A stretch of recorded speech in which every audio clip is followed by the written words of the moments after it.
Here we are at the London Jeong Institute at Richmond American University, London, with Dr. John Dickerson, artist and art historian. We're going to be looking at the Korean wave. We're both very aware of the Korean wave and the influence that it's having, and we're here to discuss our perceptions of that. Right. And what I'd like to start off with, John, is a question about context. Mm-hmm. You know, how do you see the Korean wave in its historical context? That's a very good question. And I think generally speaking, cultures have a kind of a wave pattern. They have energy of one sort or another. And often they start with a high energy, and gradually the things which make them interesting and exciting become bogged down in the academic, and they become stultified, and they lose their energy and excitement. And you need a new infusion into that to enliven it. It's like grafting. When a vine becomes old, we need to graft in something new to give it new energy. And if we graft in young versions of the same variety, then we do get new blood. But if we graft in young graftings of a different variety, we get hybrids and other interesting variants that derive out of that. And I think, in a way, if you look at Hallyu, which is what we call the Korean wave, if you look at that, I think that's what we're seeing now. This is a grafting in of a cultural infusion into what we previously had.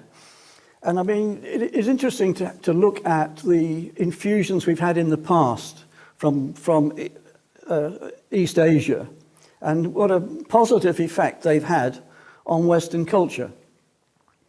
You know, if we think back to the 18th century, for example, well, I mean, the Chinese influence came in a little bit earlier, came in the 17th century, but in the 18th century it became really powerful, and it infused all sorts of aspects of Western life. You know, traders from the Portuguese traders out of Macau, etc., and the East India companies in particular, brought in all of these new innovations and new things. They brought in spices which enriched our food, for example. They brought in porcelain, which became, people became addicted to this wonderful new exquisite material, and so on. And these things gradually percolated down into influencing aspects of 18th century life. I mean, in England it was particularly strong because King George IV was extremely keen on the Chinese influence that came in. But this movement that was called chinoiserie infused all sorts of branches of our lives. Think of the influence it had on painting. Think about some of the French painters like Boucher, for example. Yeah. Suddenly we get Chinese fabrics, Chinese parasols, turning up in very typically French environments.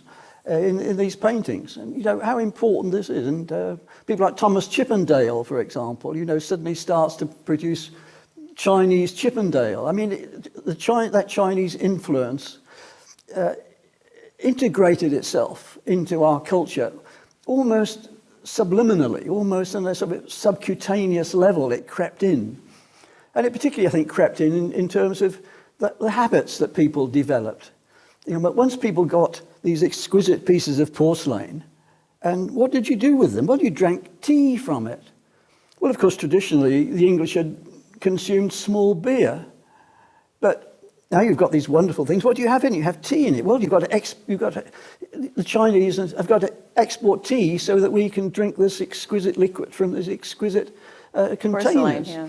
So suddenly, small beer disappears and people start drinking tea. It becomes a very successful export for the Chinese. It follows on from having the ceramics. And then, of course, the Chinese ceramics are very expensive.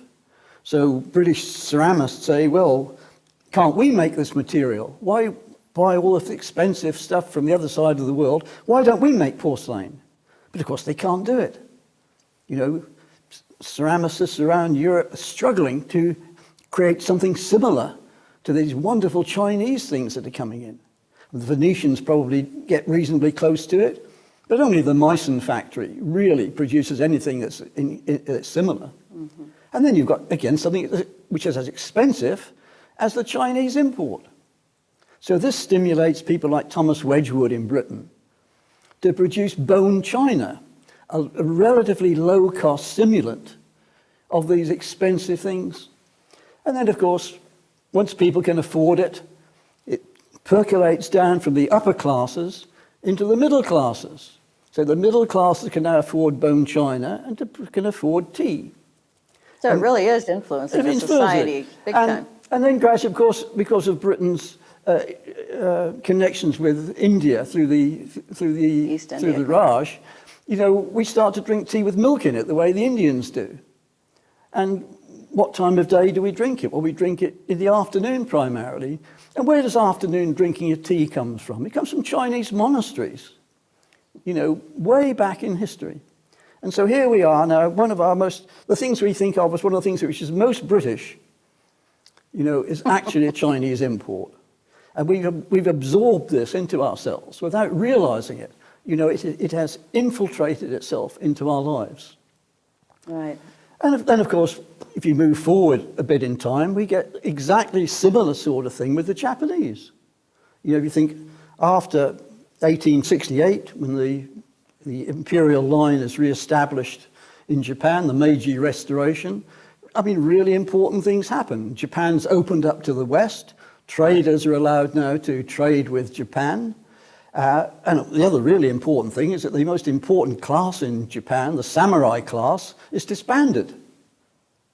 Now, most of the metal workers in Japan had produced the finest metal in the world. The samurai sword is a piece of metalwork, you know, beyond comparison. Yeah. But now you've got no samurai class. Now the wearing of swords is forbidden. What are these wonderful craftsmen going to do? So they turn their attentions to producing things for export, exquisite sculptures, models, tablewares, things of that sort, decorative items, etc., often with the same skills that went into swordsmanship, with those wonderful inlays of you know, enamels and strange, unusual mixtures of metals which were unknown in the West, these wonderful alloys of silver and gold. They start to build these into decorative items, which of course come into the West, and again, people love them. It has a big influence again. It influences interior design particularly. People like Christopher Dresser picks these ideas up, and it influences, you know, tableware again and accoutrements. But I suppose the most important of all of the things that came in with that were Japanese woodblock prints. You know, the ukiyo-e woodblock prints, which had such a fantastic influence on Western art. I mean, Edward Manet, for example, collected them and was influenced by them.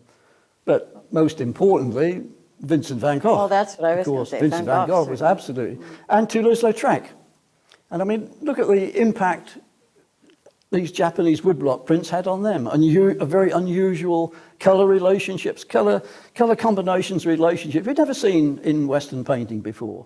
Yeah. Asymmetric compositions. And these things gradually sink down. I mean, we have a culture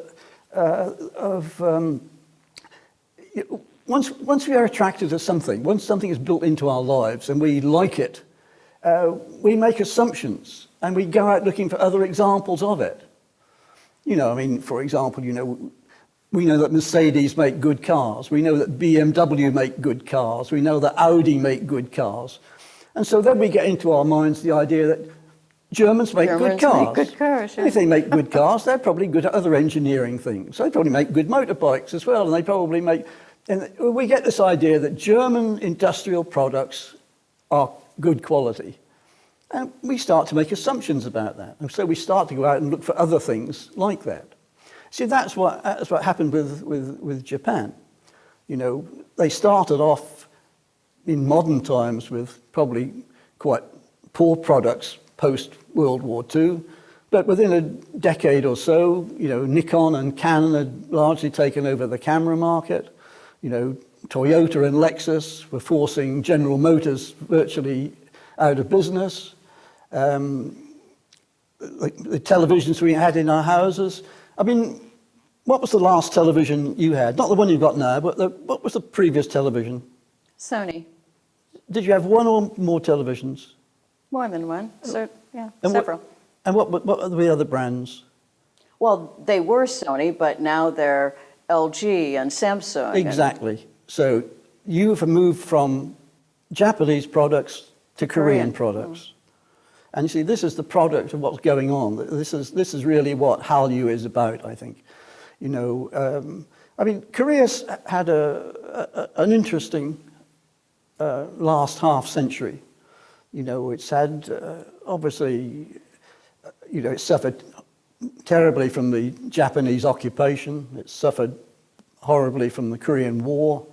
It really, started to get itself together from sort of the 1950s or so, I suppose. But you have to remember, it's a small country with a small population. And if we go back to the 1950s, it has a GNP, gross, economic product, that's not too dissimilar to a fairly small, modest-sized African country. And yet look at it now. I think it's number 12 in the world now. It's the 12th largest economy in the world. And it's the fastest growing. So it's not going to be 12 for very long. Right. It's going to be 11 and 10 and 9. It's on the way up. This Korean wave is not just a cultural wave, it's an economic wave as well. But it's not surprising in terms of its context, its historical context, Yes, then, that's right. is it? In the sense that it's functioning relatively similarly, in the sense that we should expect a continued influence. Exactly. These cultures have their moment. China had its moment in the 18th century. Japan had its moment in the end of the 19th, beginning of the 20th. This is Korea's moment. Yeah. The Korean wave, Hallyu is Korea's moment. And, it has advantages over both the Chinese and the Japanese ones, which is something we should perhaps, talk about in a little bit. The Chinese influence, because it was mainly at the high, expensive end of society, took a long time to percolate down to the labouring classes. The Japanese came much later, and there were better communication strands, etc., which allowed that to disseminate its ideas more rapidly. But the Korean wave comes at the height of the technological communications era. Yeah, and social media is so Social important. media, Twitter and TikTok and things of that sort, have allowed popular Korean culture to achieve an absolute mass international market. TikTok and Twitter have produced a kind of global family in which we share our snaps, our ideas, our interests between people all over the world. It's an entirely different diaspora which the Korean wave is creating because of these sort of technologies of that sort. Yeah, it's truly global, isn't it? Truly and global. Fast. Yes, yes. That's And one of the- what is its real impact? I mean, how is it important? Professor Joseph Nye from Harvard University talks about soft power. He says we've got three great powers in the world. We've got military power, we've got economic power, and we've got soft power. And soft power is this ability, this almost invisible ability of a culture to spread its influence around the world through image alone. And that's why image is really so important to this whole thing. What Korea really is doing is exerting a soft power grip on world culture. And I think, what we could perhaps think about and talk a little bit about is what the aspects of this soft power is. Yeah, And, that's what I was going to ask you. In terms of what forces have brought this Korean wave phenomenon into such prominence? I think, what Korea had was it had an image problem. When people thought of Korea, it it was not a positive thing which sort of leapt into their mind. The image is really important. I think it's very interesting because the thing which is rescuing Korea is its image. Korea has re-imaged itself. And behind that, there's been some interesting governmental strategic thinking, I think. Particularly we see this in the sort of Sixth Republic area. Korea has this stated policy of becoming the world's leading exporter of popular culture. Now that is a policy that's interesting, but they are achieving it because they're putting money behind it.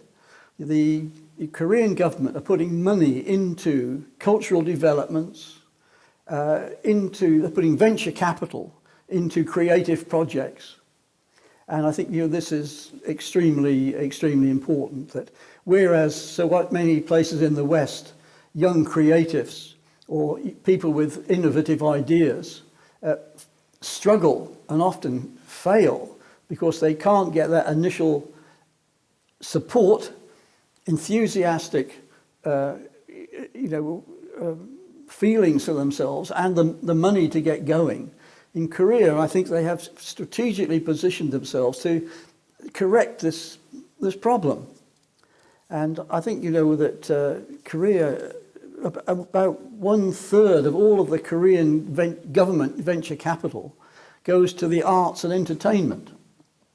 Well, that's in contrast to the British. Exactly opposite. Isn't it? Yes, that's right. So I think that plus some other things, the normalization of cultural exchange with China and with Japan have been important because they've allowed the Hallyu culture to infiltrate China and Japan initially before they've spread out to the West. I think the fact that the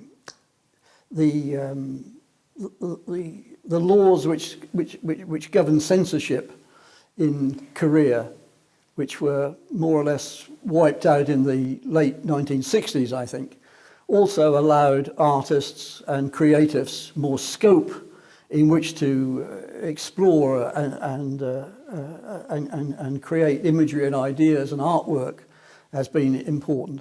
Also, I think the opening up of foreign travel to Koreans was important because it allowed Korean citizens to go abroad and see what other people were doing, what was possible, what could be done, that they could take home and put their own national stamp on. I think that was also important. So I think these things came together. The enthusiasm for re-imaging the country, the financial backing, the realization that what was being done in other places could be done in Korea, and maybe a bit more interestingly and better, was really what produced this kind of perfect sort of storm, this perfect positive storm in Korea, and we're seeing the benefit of that. Yeah, and we're seeing it in so many different fields, aren't Yeah. we? I mean, it really is a Korean wave. Yeah. I think in a way it probably started with the Olympic Games. If you think of the Seoul Olympics in '88, for example, that was the first time the world saw a really positive view of Korea, and I think it's probably since then they've tried to build on that basis, and they've developed all sorts of other things. But I think the whole idea of image is important, because it's what we were talking about before. We were saying this is soft power. Korea is infiltrating itself through its arts and entertainment image building abilities into the consciousness of the Western world. And it's achieving this idea of being a mass exporter of popular culture. And infiltrating in a very positive way. Of course, yes. I was thinking earlier, trying to remember, when did I really start to become aware of this? And the thing that I always go back to when I think about that is that Dohosu exhibition at the Serpentine, which I think must have been, 2002. It was such a fabulous exhibition and such an eye-opener.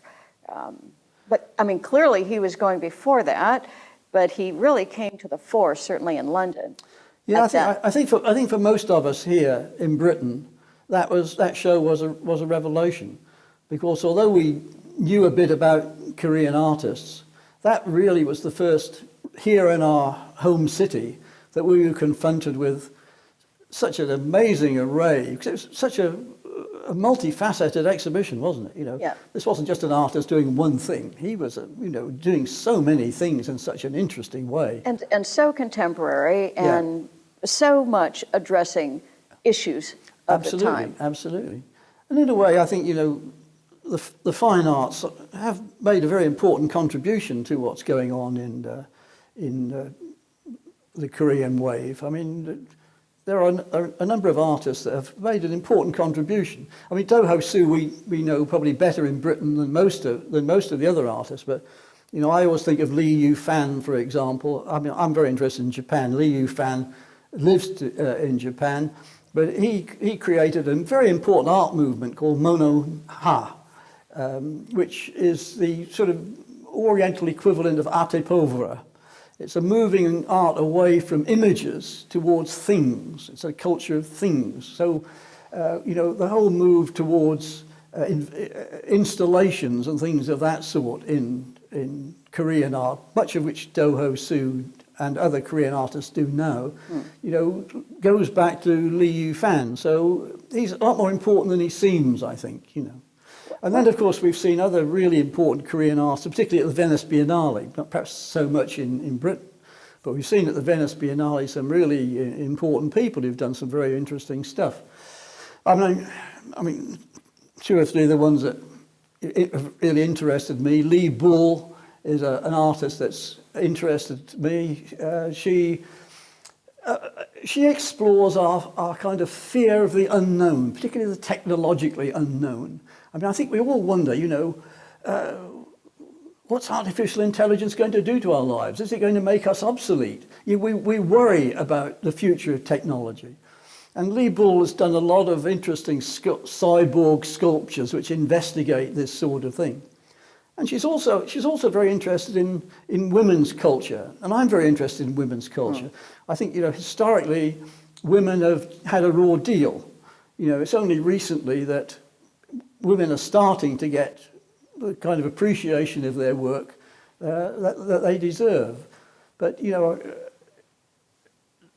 Lee Bull has spent a lot of energy into trying to show us the creative dimensions that women have inserted into our society, which we've underappreciated, but in fact are absolutely sort of crucial to us, and how we can harness the female energy, how it enriches our arts and culture if we exploit it, and how foolish some nations are to repress women's art and culture because they're just wasting half of their energy. So she's done some very interesting stuff in that. She's also done some very interesting stuff where she looks at the cultural products of the labouring class. Our cultures tend to be looking at the high end of things, the more educated classes, the more affluent classes, etc., etc. But some of the most interesting things are done down at the labouring level. But history has not tended to record those, and we've tended to ignore them from our critique. And she's one of the artists who's really trying to bring that to our attention. So I think she's very interesting. Although, along those lines, you get the Korean moon jar. Yes, yeah. Don't you? Yeah. You're a photographer, aren't you? Do you know of the Korean photographer Jeong Lee, for example? She's doing, in a way, she's anti-technology. Well, see, she reminds me of the American photographer Sandy Scoggin. She does. Ages ago, that's right. but That's a good connection, yes. Visually, there's a similarity. But Jeong Lee produces these amazing environments which he builds, takes months to build these things. Yeah. Incredibly detailed, strange, surreal environments, which everybody thinks are photoshopped. But she absolutely will not use technology in that sense. She creates a bizarre world and then photographs it. Yeah. So, it's a counterpoint to the whole sort of technology direction. So I think she's really interesting as well. And there's another guy called Choi, whom we saw, I think, at couple of Venice Venice Biennales Biennales, ago, where he built amazing architectural, almost buildings out of wool. Yeah. So the architectural drawings in space, lit by changing light shows, which I think have had a lot of influence on some of the K-pop music productions. Yeah, those are phenomenal, aren't Yeah, they? yeah. Let's talk K-pop, because that is the thing that, in terms of the relative recent times, has been so influential. Yeah, in terms of global exposure, I suppose K-pop is the biggest thing. Probably film follows that, but K-pop definitely is the number one front runner, I think. It's immensely popular, isn't it? It has a worldwide audience, a global audience that's absolutely astronomical. I'm sure there are precursors of what we see today. I mean, there are groups called things like Super Junior. There's a Korean rap artist called G-Dragon.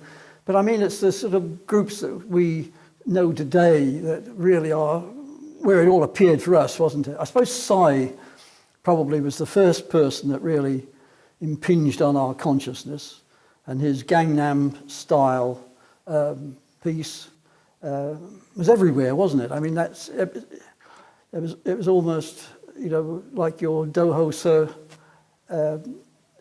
experience in the fine arts. I mean, suddenly Psy came out of nowhere with this, wow. Yeah, I mean, you couldn't miss it. Couldn't miss it. It was absolutely everywhere. And it was powerful and compelling. And that whole sort of mixture of sort of movement and clothing and repetitive sound, it was something which was going to grow into what we now think of as K-pop, wasn't it? Of course, there are a whole number of really important groups. I suppose BTS is probably maybe the best known, certainly the best known of the boy bands. The Dynamite, their recording, achieved phenomenal success. And my favourite is Blackpink, the girl group, which I think are absolutely amazing. Phenomenal sort of dance routines, music. I mean, the dance routines very much geared to each particular song, rather than just sort of having a formula. Brilliant staging, wonderful light shows. They are just phenomenal. Right. And here in London we have Kachi. Yes, I think one of the interesting things about the K-pop is that they're not all Koreans.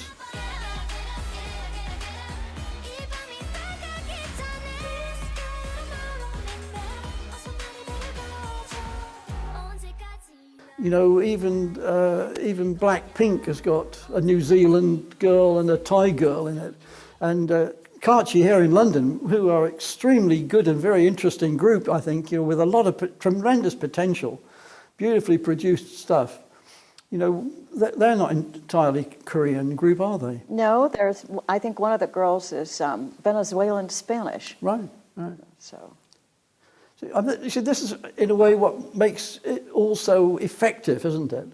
And you can see it's kind of geared to this national idea of exporting culture, isn't it? They don't sing in Korean mostly, do they? They sing in English. Or some of the groups produce their recordings in 4 different languages. So, you've got a Chinese version, a Japanese version, an English version, etc. It's geared to it. And there are a lot of these groups, aren't there? I mean, there's Red Velvet, EXO, others as well, that are all doing interesting individual stuff. One always looks at the things one happens to personally like, I suppose, but Blackpink's Forever Young stands out in my mind as being almost the epitome of sort of the whole sort of K-pop enigma in a way. And such catchy melody, such great dance routines, and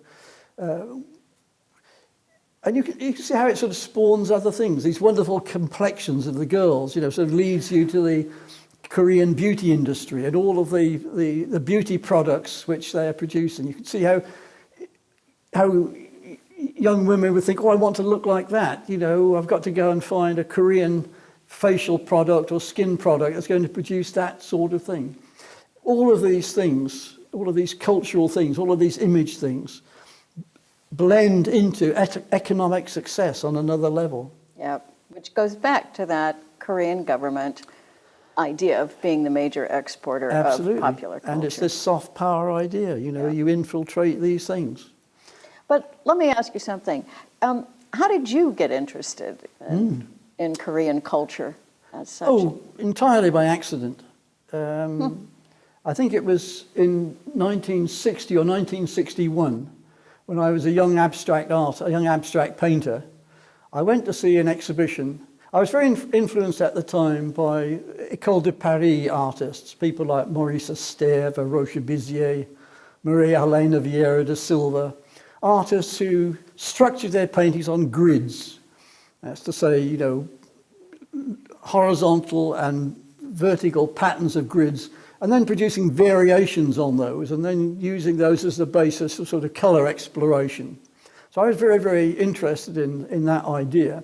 I went along to see a group exhibition that I can't even remember where it was now, except that it was in London, a group exhibition of work that had been put together, which was using grids. And I remember it was Paul Klee, it was Estève, it was Maria Elena Vieira Silva, and this Korean hanging, which floated. All of the others, of course, were static paintings fixed onto the wall. But this was a hanging, a beautiful piece of fabric that was hung away from the wall, and it fluttered in the breeze. And it was made up of small, beautifully coloured shapes, organised in an amazing way, semi-transparent. And whereas all of these other paintings were static, because this moved in the breeze, it had a magical quality of its own, which none of the others did. And what I liked the rest of the show, the thing I went away to find out about, was this beautiful paint. I considered it a painting, but made up of sewn pieces. And it turned out to be what was called a bojagi, a piece of Korean artwork. And this particular one was made by an unknown woman somewhere. Some woman in Korea had taken scraps of fabric, probably offcuts from making dresses and things of that sort, and she had lovingly sewn these little pieces together with exquisite taste to produce this, what was in fact a wrapping cloth, a cloth for wrapping up bundles. And it was a functional object, but it was done with such exquisite taste and judgment that it stood alongside these paintings by, you know, these established artists with no trouble whatsoever. And in fact, in my view, it was the best thing in the show. It was the thing that sparked my interest. And I later discovered after a bit of research that this particular type of bojagi made up of little tiny pieces called jobakbo was the thing which really interested me. And I was doing paintings at the time, and I thought, well, I'm going to try and incorporate these ideas into it. I'm going to try and move away from the sort of static grids of what Maria Helena Vieira da Silva and Bizier was doing, to try and get a sense of sort of flutter and movement. And so I was doing paintings that look like this, for example, you know, this from the 60s here, which takes the rigid grid, but tries to sort of make it flicker and move by distorting it and breaking it. You know, that painting, like the whole exhibition that I did in 62, was entirely based on seeing that one Korean hanging in that show. I mean, it just stimulated my interest so much that I wanted to do something like it. I've got an example here that I can show you. And here's a piece here. You can see, you know, absolutely typical of the sort of artwork. You know, women's art. You know, we would. But look at the judgment.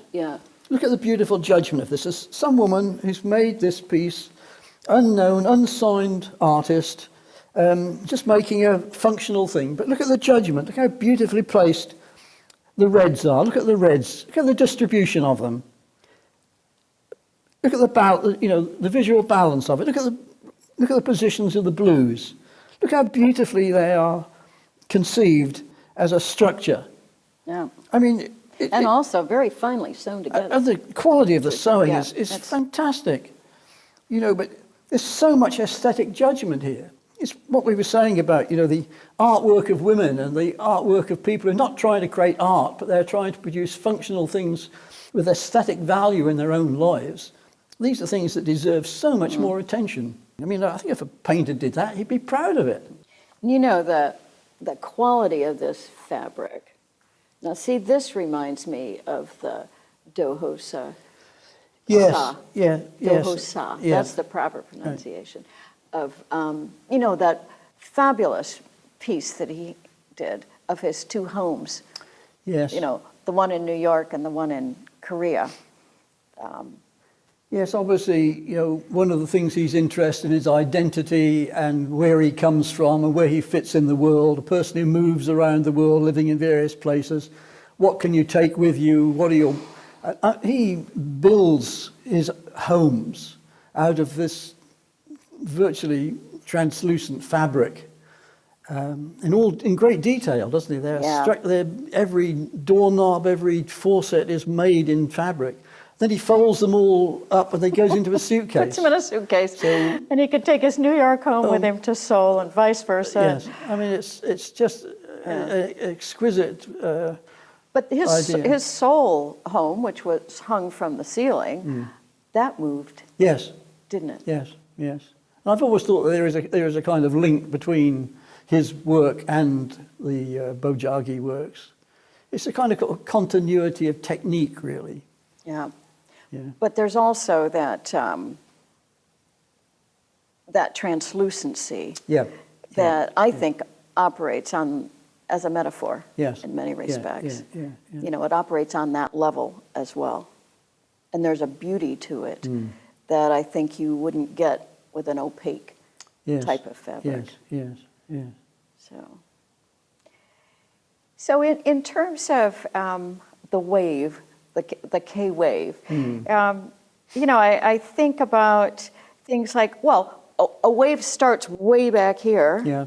you know, and gradually builds up, Yes. Yeah. you know, to a crescendo, you know, to a climax, and then comes down. But and also a lot of times, you're in the middle of a wave and you don't even know it. Yeah. And I think that And you certainly can't see the shape of it when you're in the middle no, of it. you can't see the shape, and you become more and more conscious of it as the different fields start to come to the fore. You know, and when one tries to